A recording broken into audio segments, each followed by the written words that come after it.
नमस्कार मित्रांनो, तुम्हा सर्वांचं स्वागत आहे आमच्या या गप्पांच्या कार्यक्रमात. अर्थात आमच्या या यूट्यूब चॅनलमध्ये, ज्याचं नाव आहे उघडं पुस्तक.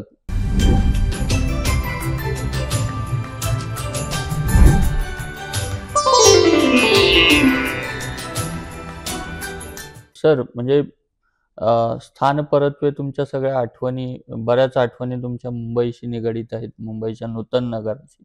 त्या आपण आटपट नगरात बऱ्याचशा ऐकल्या. तसं तुम्ही गावी जाताना तुमच्या काही किंवा एखाद्या गावाविषयी तुमची खास ओढ किंवा तिथं काही घालवलेल्या क्षण जर आमच्यासोबत शेअर केले तर आम्हाला ते ऐकायला जास्त आनंद होईल.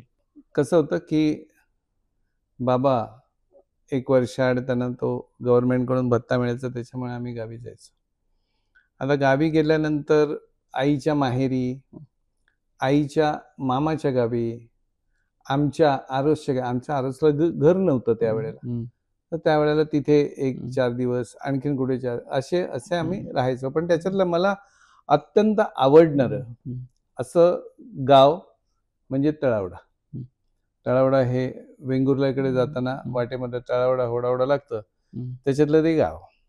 त्या गावावरती मी प्रेम केलं. प्रेम अशासाठी केलं की जसा निसर्ग मला हवा होता तसा निसर्ग तिथे मिळाला. आज तिकडची प्रत्येक गोष्ट, आता ती बदलली असेल, पण तिकडची प्रत्येक गोष्ट ही डोक्यात रेकॉर्ड झालेली आहे. म्हणजे ती अशी एसटी यायची सावंतवाडी, त्या एसटीतून यायचं आणि गेटावरती उतरायचं. गेटावरती म्हणजे तिकडे काही गेट वगैरे नव्हतं, पण त्याला म्हटलं जायचं गेट. तर गेटच्या या बाजूला बघितल्यानंतर तिकडे पोस्ट होतं, पलीकडच्या बाजूला देऊळ होतं रामेश्वराचं, त्याच्या बाजूला भज्याचं दुकान होतं, गुंडूची भजी होती, त्याच्या बाजूला सीतारामाचं केश कर्तनालय होतं, सदू मालवणकरांचं दुकान होतं. बाजारपेठ टाईप ते मोठी बाजारपेठ नव्हे, परंतु ते छोटं. म्हणजे आम्ही तिकडे गेल्यानंतर आम्ही इकडचे जसं केस कापणं होतं ना, तसंच तिकडे होतं. ते जायचं आणि तिकडे उतरलं की कोणतरी समोर यायचं, काय पाहुण्या, कधी लस, आता किती दिवस मुक्काम, असंच वगैरे ते सगळं. तिकडून असं चालत येताना त्या सगळ्या वाड्यांमधून नमशीपर्यंत येताना, नमशी हा तिकडचा शब्द आहे म्हणून मी नमशी म्हणजे त्या एका भागाचं नाव नमशी एरियाच. तर त्या तिकडे येताना सगळ्या लोकांना मी असे हात करायचं. बापू साऊथ बसलेले असायचे, तसं डगलं घालून, काय बापू कसे असतात वगैरे, असं करत करत मी तिकडे यायचो.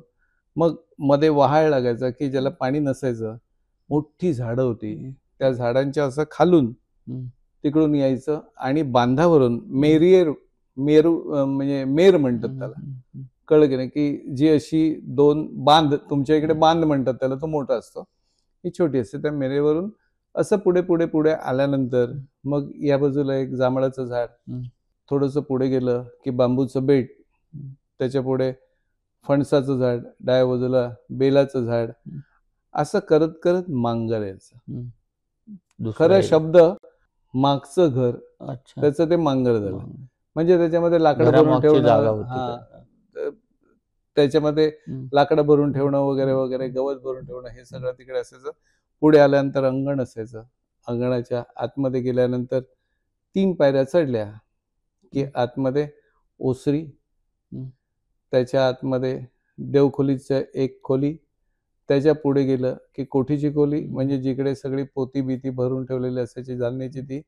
डाव्या बाजूला गेलं स्वयंपाकघर, तिकडे ती चूल. उजव्या बाजूला गेल्यानंतर वायन, म्हणजे जिकडे ते कांडतात धान्य त्याची, त्याच्या पलीकडे आंघोळीची व्यवस्था. हे डोक्यामध्ये एवढं पक्क आहे. एका बाजूला आजोबांची खोली, त्याच्या बाजूला पडवी. डोक्यामध्ये हे चित्र एवढं पक्क बसलेलं आहे की आजही डोळे बंद करून मला तिकडे कोणी सोडलं तरी सुद्धा मी न अडखळता त्या घरामध्ये जाईन. फक्त एवढंच की ते घर आता नाहीये. त्या घरामध्ये खूप माणसं होती आणि तिथून आंबे काढायला जाताना, म्हणजे मला 100% हो आंबो कसलो तो, हो करेल तो आंबो, ह्या गाराफ लागला का. आता हे जे शब्द आहेत, हे शब्द तोंडात त्यावेळेला बसले.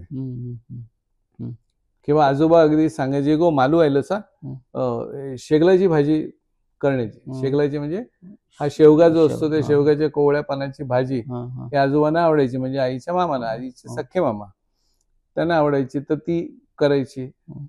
आणि मला आवड ही शेतीमध्ये कसं करतात त्याची आवड. त्यामुळे सकाळी उठायचं, आजी भाकरी करून द्यायची, गुळ तूप भाकरी किंवा चटणी भाकरी, ओल्या नारळाची चटणी आणि भाकरी ती खायची. आणि गुरांच्या बरोबर, म्हणजे गुरं राखायला एक ध्रुवा म्हणून होता तो, किंवा माझा मामा थोडासा माझ्यापेक्षा वयाने मोठा होता तो, आम्ही गुरांच्या मागे जायचो. रानात तिकडे गेल्यानंतर तो आम्हाला काय काय वेगवेगळं काढून द्यायचा खायला, मजा असायची. तिकडे फिरताना बरंच काही वेगवेगळं दिसायचं. तिथे पक्षी दिसायचे, प्राणी दिसायचे. काही जागा अशा भयान दिसायच्या, म्हणजे सावरीचं मोठं झाड आणि तिथे कोणीच नाही. भूताटकीच्या जागा नाही, भूताटकी नव्हती असंच, पण त्या एकलकोंड्या अशा जागा. आता त्या तशा असतील असं मला वाटत भीतीदायक म्हणजे.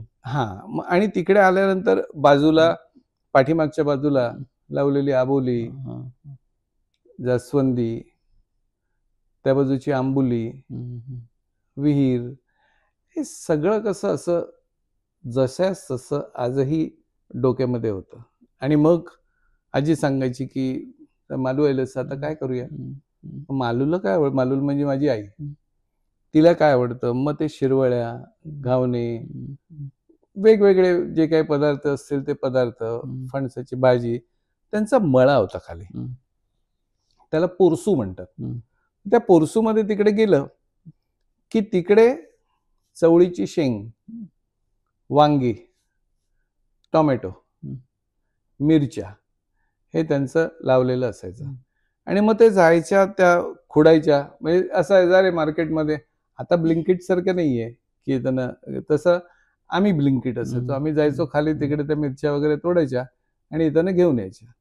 त्यामुळे सकाळी हे आता तुला सांगितलं असतं की भाकरी खायची, मग त्या गुरांच्या मागे जायचं, तिकडून आलं की परत पेज, म्हणजे भाताचं खिमट म्हणा तुम्ही, पेज, त्याच्याबरोबर तो बांगडा असायचा, सुका बांगडाचा कपो किंवा पापड किंवा वांग्याची भाजी किंवा वालीची भाजी, जे काय असेल ते, लोणचं, जे असेल ते, त्या पितळीतून ती पेज आहे ही पेज प्यायची.